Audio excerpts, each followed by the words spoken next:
તો મુખ્યમંત્રી બાદ ગૃહ રાજ્યમંત્રી હર્ષ સંઘવી કે જેઓએ બેઠક યોજી છે। ગુજસેલમાં ગૃહ રાજ્યમંત્રી હર્ષ સંઘવીની મહત્વની બેઠક પોલીસ, બીએસએફ અને એનડીઆરએફના અધિકારીઓ સાથે બેઠક યોજી છે। વર્તમાન સ્થિતિને લઈ સંઘવીએ બેઠક યોજી અને સમીક્ષા પણ કરી છે।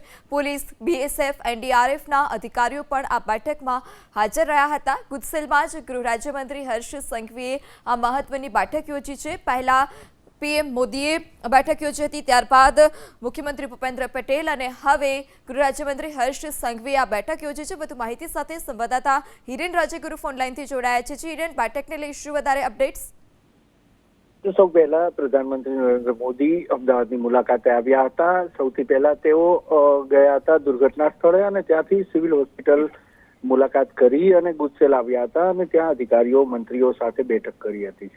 પ્રધાનમંત્રી નરેન્દ્ર મોદી રવાના થયા બાદ મુખ્યમંત્રી ભૂપેન્દ્ર પટેલે બેઠક કરી હતી અને ત્યારબાદ હવે ગૃહ રાજ્યમંત્રી હર્ષ સંઘવી બેઠક કરી રહ્યા છે।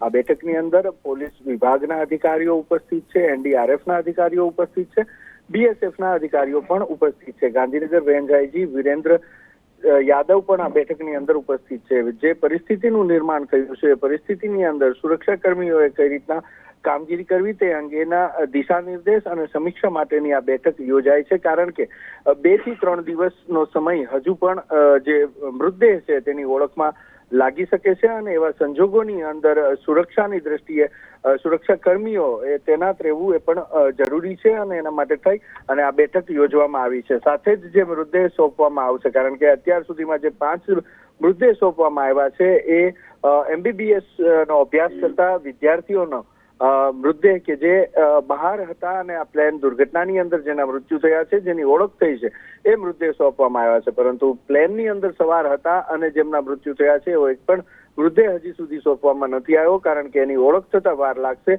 અને એ સંજોગોની અંદર જ્યારે મૃતદેહ સોંપાય અને જેટલા દિવસ પણ 2 થી 3 દિવસ લાગી શકે છે એની ઓળખ માટે, ત્યારે કેવા પ્રકારની પરિસ્થિતિ હોઈ શકે અને તેમાં સુરક્ષા કર્મચારીઓની કઈ રીતે ડ્યુટી સોંપવામાં આવે તેને લઈ અને આ બેઠક મહત્વપૂર્ણ માનવામાં આવી રહી છે।